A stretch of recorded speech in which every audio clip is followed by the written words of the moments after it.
Madame, Monsieur, bienvenue. Réflexion reçoit aujourd'hui un pédiatre congolais qui vit dans le nord de l'Angleterre.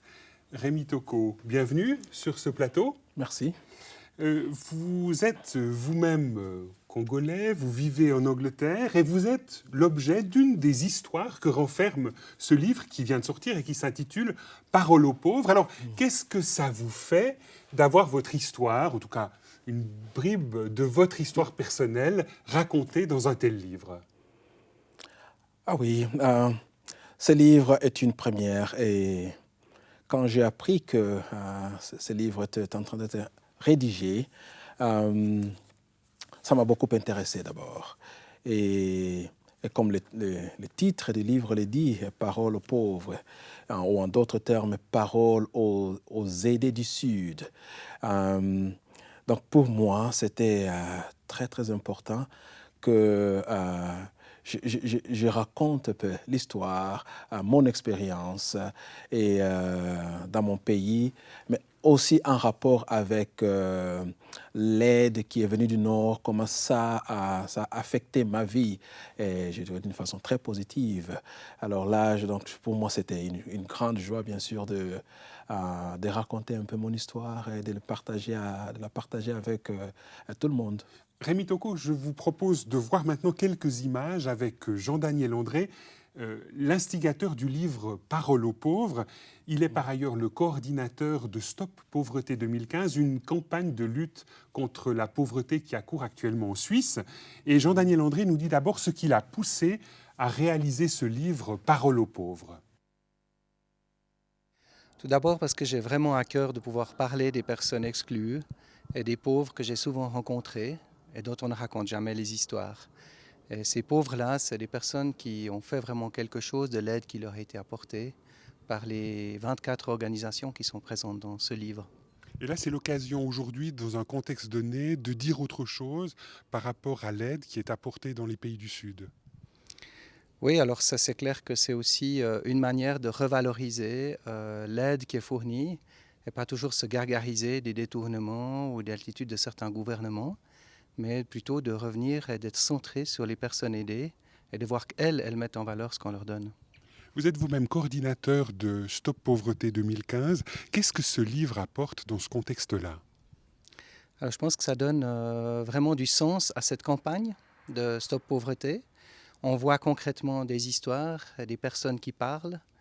Et pour moi, c'est vraiment l'essentiel que cette campagne soit centrée sur des personnes dont elle est l'objet, c'est-à-dire la défense des pauvres, établir un plaidoyer aussi pour eux auprès de nos gouvernements du Nord, mais aussi auprès des gouvernements du Sud, pour que l'aide soit mieux distribuée, qu'il y ait moins de détournements et qu'il y ait plus de transparence de la part des gouvernements du Sud. Jean-Daniel André, dans le cadre de ce livre Parole aux pauvres, vous avez le privilège d'avoir une préface qui est signée d'une conseillère fédérale. Qu'est-ce que ça vous fait? Pour moi, c'est un énorme honneur. D'abord, Micheline Calmiret est la ministre des Affaires étrangères et de la coopération. Donc, c'est la plus haute instance suisse qui est responsable de l'activité qui est décrite dans ce livre.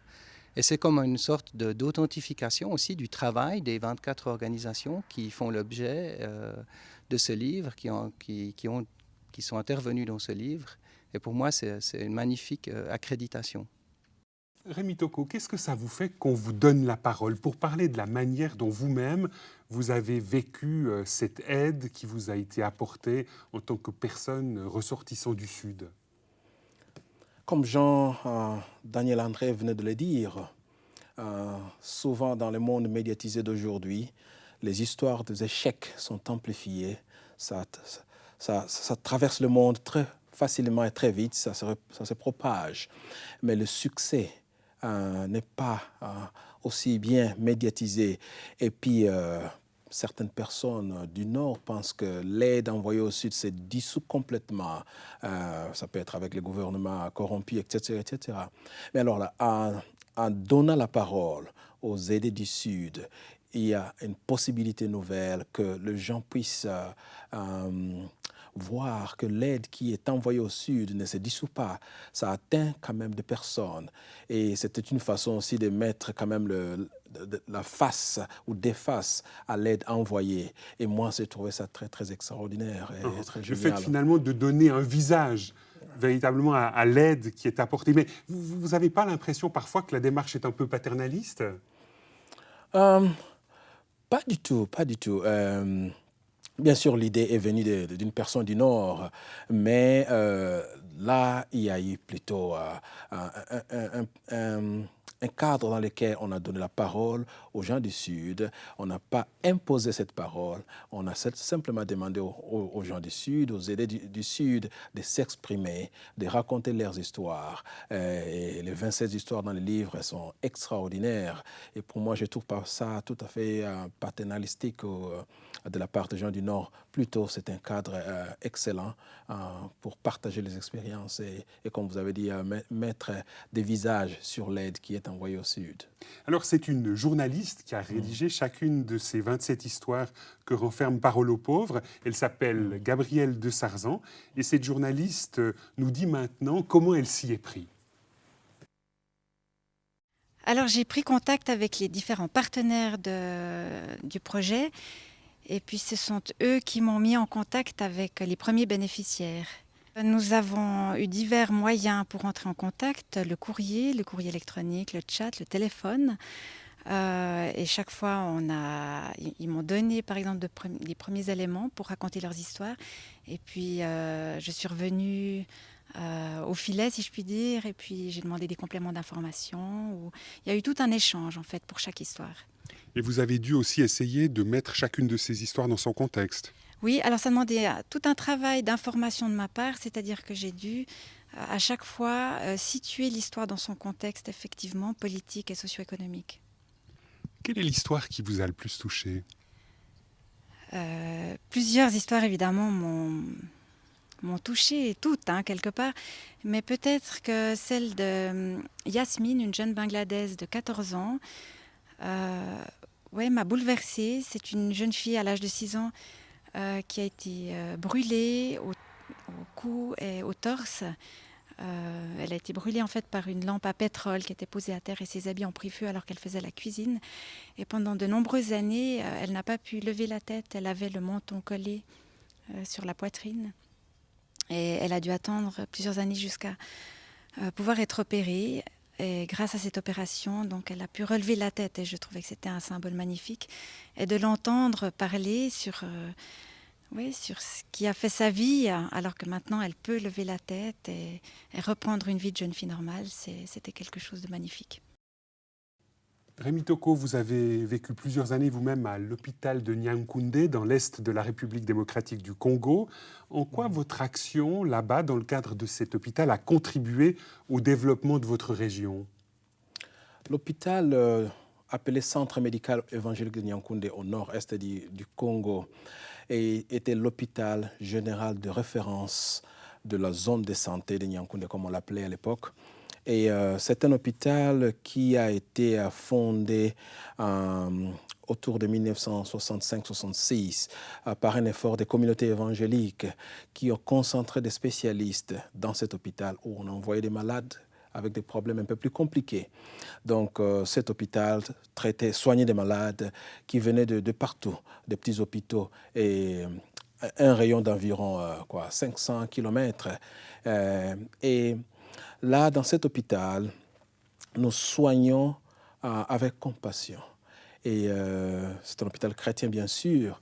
Donc, notre priorité, c'était de soigner la personne totale. Et ça c'était vraiment différent de ce qui s'est passé dans les hôpitaux de l'État, aux fautes de salaire. C'était l'argent d'abord, après les soins après. Et chez nous, c'était la compassion, on vous soigne et puis on va parler. Si vous pouvez payer, vous payez. Sinon, on cherche comment subventionner les soins. Et à part les soins, qui a touché pas mal de gens et qui a amené pas mal de gens à la foi chrétienne, il y a aussi l'enseignement aux infirmiers, la formation des infirmiers qui se faisait à deux niveaux.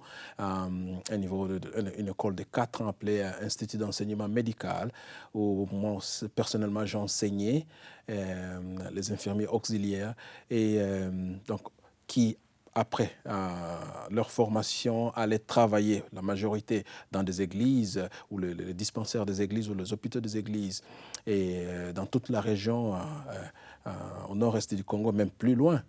Et qu'est-ce qui a fait concrètement qu'aujourd'hui, vous n'êtes plus médecin là-bas, dans cet hôpital à Nyankoundé? Oui, en 2002, pendant que je travaillais à l'hôpital, j'étais le directeur de l'hôpital et le responsable des services de pédiatrie.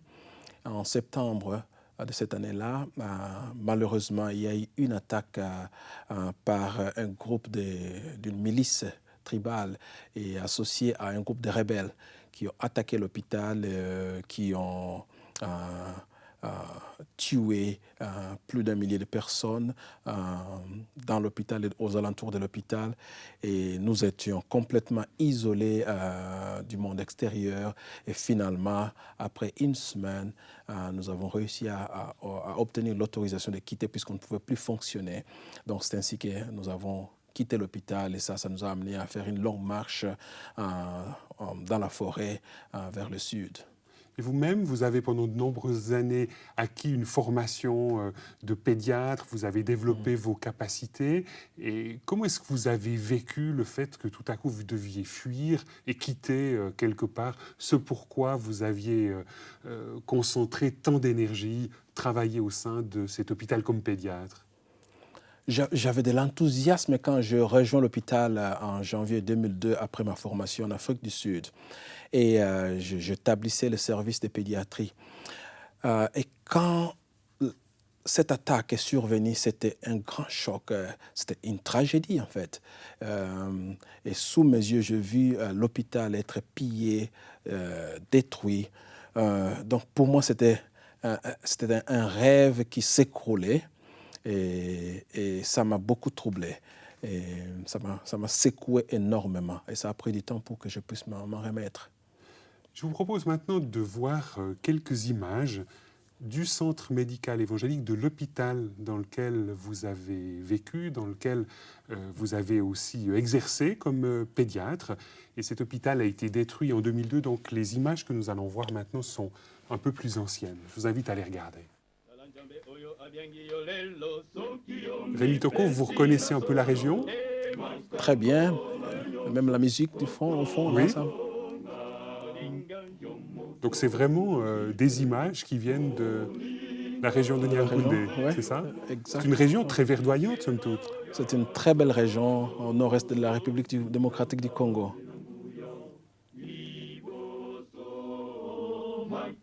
Et là, ce sont des locaux que vous avez connus. J'imagine là, ils étaient en cours de construction.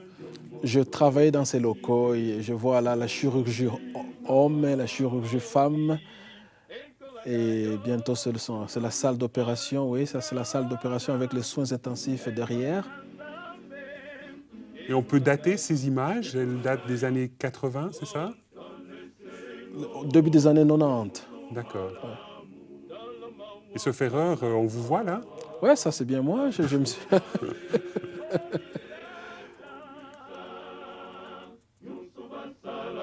Qu'est-ce que ça vous fait de voir ces images? Des émotions mixtes. D'une part, il y a la joie qui a ses souvenirs. D'autre part, il y a malheureusement la tristesse de voir que tout ça a été détruit à un moment donné. C'est incroyable. Et la chorale qui passe maintenant, j'avais chanté dans cette chorale, là, j'avais joué de la guitare avec eux à un moment donné aussi.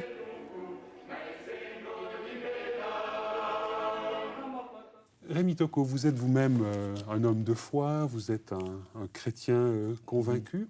Comment est-ce qu'on vit une expérience comme celle-ci? On a investi de nombreuses années de sa vie à se former, et puis 6 mois après qu'on reprenne comme médecin pédiatre, finalement on doit fermer l'hôpital, on doit tout quitter, on doit tout abandonner. Est-ce qu'on ne vit pas ça comme un véritable échec? Humainement parlant, c'est comme un échec. Et il y a cette tragédie, comme je l'ai appelée, qui nous a secoués, choqués. Mais en tant qu'homme de foi, je crois qu'avec beaucoup de support en prière, notamment des amis de par le monde, dont beaucoup d'amis en Suisse d'ailleurs, Et je pris un peu de recul pour réanalyser. Et aujourd'hui, je vois que ça paraît comme un échec, mais de l'échec, quelque chose d'autre se développait. Dieu était au contrôle de la situation, il l'a permise, bien sûr, mais ça ne limite pas le Dieu en qui je crus. Dieu m'a fait la grâce de ne pas trop me révolter. Honnêtement parlant, au départ, surtout pendant la semaine qui a suivi la destruction de l'hôpital sous mes yeux, et il y a eu des moments où je me suis couché. Et là, je prie et je dis, mais Dieu, je sais que tu es souverain, je sais que tu es omnipotent, omniprésent, tu es au contrôle de la situation, mais je ne te vois pas, tu ne fais rien.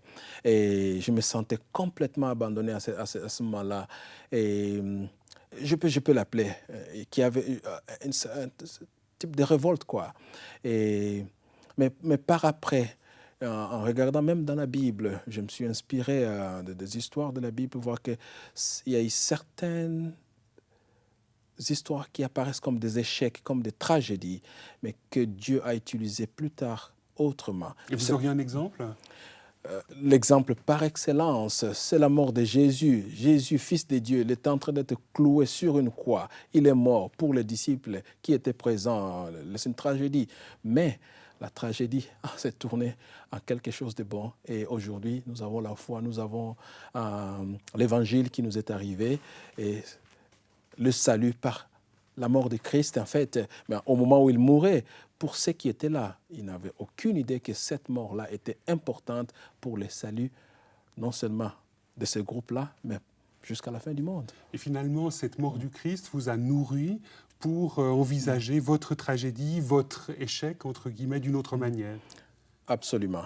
En regardant la mort du Christ et ce qui s'est passé après, et je me dis que Dieu a permis cette tragédie pour un but, je ne le sais pas encore, mais il reste au contrôle de la situation et de la destinée de ceux qui travaillaient avec moi, de ma famille et de moi-même. Donc là, je me confie à Dieu et bien que je vis loin de mon pays, une partie de mon cœur est encore solidement basée dans mon pays et j'envisage même dans l'avenir contribuer d'une manière ou d'une autre au développement de mon pays. Pendant ce moment où je suis en Angleterre, je suis en train d'acquérir de nouvelles connaissances, de nouvelles technologies que je vais aussi ramener dans mon pays. Donc là, je regarde les choses d'un point de vue positif et voir comment, en fait, le Seigneur peut utiliser ce qui s'est passé, là, ce qui m'a amené là où je suis aujourd'hui pour aider aussi mon pays. Alors, la publication du livre « Parole aux pauvres », dans lequel il y a votre histoire, s'inscrit dans le cadre d'une campagne de lutte contre la pauvreté au niveau de la planète, une campagne internationale qui, en Suisse romande, s'appelle « Stop Pauvreté 2015 ». Jean-Daniel André, son coordinateur, nous dit en quoi consiste une telle campagne. Alors, Stop Pauvreté, c'est d'abord un plaidoyer en faveur des personnes démunies sur la planète. C'est une personne sur 6 qui est extrêmement pauvre sur la planète, à la limite de la survie. Et c'est 2 personnes sur 6, donc un tiers de la population mondiale, qui est en dessous du seuil, nettement en dessous du seuil de pauvreté. Et qu'est-ce que vous essayez de faire concrètement, au-delà d'une certaine sensibilisation à ce thème-là ? Alors, il y a 2 objectifs principaux. D'abord, une action politique auprès de nos gouvernements, du gouvernement suisse plus spécifiquement, pour augmenter la quantité et la qualité de l'aide, et puis une action auprès des chrétiens évangéliques, qui sont environ 250 000 dans ce pays, pour qu'ils puissent mieux comprendre les enjeux de cette aide et les enjeux aussi de réduire la pauvreté dans le monde. Est-ce que ce mouvement Stop Pauvreté est inscrit dans une dynamique globale ? Absolument. Donc, le Stop Pauvreté s'inscrit dans le défi Miché ou MICA Challenge sur le plan international, aussi bien dans les pays du Nord que les pays du Sud, pour justement diminuer la pauvreté. Cette campagne s'inscrit aussi dans les objectifs du millénaire pour le développement. Donc là, on est dans une dynamique en lien avec les Nations Unies. C'est ça, tout à fait. Un des objets, c'est de pouvoir parler de ces 8 objectifs que les Nations Unies ont développés en l'an 2000 et auxquels ont adhéré la majorité des pays du Nord et du Sud pour lutter contre la pauvreté efficacement. Quelle est la dynamique Stop Pauvreté 2015 ou le défi Miché dans les pays du Sud eux-mêmes? Alors spécialement dans les pays du Sud, c'est toute l'approche de la distribution de l'aide, la demande des églises et des chrétiens plus particulièrement vis-à-vis de leur gouvernement pour qu'il y ait plus de transparence, qu'il y ait moins de détournement, qu'il y ait une plus grande efficacité de l'aide. Et là, vous avez l'impression qu'au travers d'une telle campagne, on arrive effectivement à améliorer l'aide sur place. Alors c'est peut-être difficile de poser vraiment des indicateurs précis, mais on a quelques rapports très intéressants, notamment des Philippines et du Pérou, où les églises sont vraiment mobilisées d'une manière assez extraordinaire auprès des gouvernements pour exiger et demander plus de transparence, plus d'efficacité. Donc ce n'est pas simplement plus d'aide, mais c'est une meilleure aide. Rémi Tocco, lorsqu'on parle d'aide au développement ici en Suisse, vous le savez bien, vous qui vivez en Angleterre, parce que la situation est sûrement un petit peu semblable là-bas, il y a toute une série de débats, on parle de coulage, de difficultés. Lorsqu'on entend aussi votre histoire, on se dit, mais finalement, à quoi bon avoir investi pendant tant d'années dans votre hôpital pour voir ce qui en est advenu? Comment est-ce que vous réagissez lorsque vous entendez un certain découragement qui se manifeste ici par rapport à l'aide au développement? Personnellement, je crois que l'aide au développement atteint certains objectifs. Et il y a des effets, l'impact positif dans beaucoup d'endroits.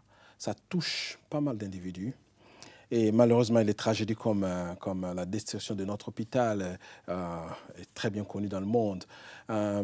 Mais il y a des individus qui sont touchés par l'aide au développement et comme dans mon cas personnel, et ça m'a fait partir du point A, comme je l'appelle, jusqu'au point B, finir une formation en pédiatrie. Et quand bien même, je ne suis pas au pays actuellement, mais j'ai des contacts réguliers et j'essaie de contribuer au développement de mon pays. Donc, je ne pense pas que l'aide disparaît, l'aide se dissout, ça atteint des personnes, des individus, des communautés, de la société au sud, et avec bien sûr le défi Miché qui demande un peu plus de transparence à nos gouvernements au sud. Je crois que ça va aboutir à l'aide, non seulement une meilleure aide, mais l'aide intégrale en fait pour les communautés dans les pays du sud. Alors, dans la rédaction de ce livre Parole aux pauvres, il y a une journaliste qui est impliquée, Gabrielle de Sarzan. Elle nous dit maintenant comment est-ce que la rédaction de ce livre l'a changée elle-même personnellement. À la lecture de ce livre, c'est vrai qu'on relativise ces petites misères, je dirais, qu'elles ne sont pas comparables à des situations quand même catastrophiques qui a menacé la vie des personnes qui prennent la parole souvent. On relativise, mais on se dit qu'on a aussi quelque chose à apprendre de ces exemples-là. Et concrètement, vous-même, qu'est-ce que vous avez appris? Comme je l'ai dit tout à l'heure, que j'ai certaines pauvretés, c'est clair, et qu'il faut que j'y apporte une réponse. Et elles ont un nom, ces pauvretés? Je dirais, pas au niveau matériel, je pense au niveau relationnel, que de moins avoir peur d'entrer en relation. Rémi Tocco, lorsqu'on entend Gabrielle de Sarzan, elle parle aussi de ses pauvretés à elle, de sa pauvreté fondamentale. Ce qui est intéressant, c'est vous-même, en tant que chrétien, de savoir que Jésus lui-même s'associe aussi aux pauvres. Est-ce qu'il y a là, quelque part, une source aussi de développement personnel? Absolument, absolument. Quand on parle de pauvres, généralement, on pense aux pauvres du point de vue matériel, alors qu'il y a plusieurs types de pauvreté, en fait. Et là, comme Madame de Sarzan venait de dire, en écoutant l'histoire ou les histoires des aidés du Sud, finalement, on réalise au point de vue individuel qu'en fait, même tout en étant au nord ou en occident, il y a d'autres formes de pauvreté qui nécessitent à ce qu'il y ait des réponses. Et là, moi-même aussi, en lisant les histoires des autres, j'ai été très, très édifié à voir comment certaines personnes ont pu être transformées. Comment elles ont trouvé des ressources assez extraordinaires pour initier une démarche de développement. Et ce qui est très intéressant, c'est que ces personnes-là avaient de la motivation et ils avaient besoin d'un petit coup de pouce pour mettre des projets énormes en marche et puis toucher les gens autour d'eux. Et ça, c'est extraordinaire. Docteur Rémy Tocco, merci beaucoup d'avoir accepté notre invitation sur ce plateau. Madame, Monsieur, merci d'être resté en notre compagnie pour cette émission.